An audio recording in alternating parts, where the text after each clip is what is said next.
मैं आपके सामने छोटी सी तकरीर पेश करना चाहता हूँ।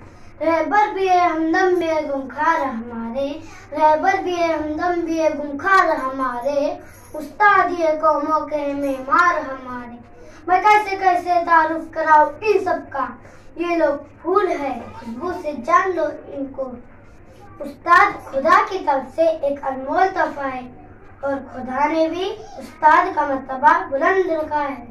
जिस तरह एक संग तराश पत्थरों को तराश कर एक खूबसूरत मूर्ति में ढाल देता है, उसी तरह एक उस्ताद तालिबे इल्म में इल्म का ऐसा खजाना भरता है कि वो समंदरों की तह तक आसमां पे चांद तक पहुंच जाता है, हवा में परवाज करने लगता है, जमीन के अंदर मादनियात की दरियाफ्त करने लगता है, पहाड़ों की बुलंदियों को सर कर लेता है।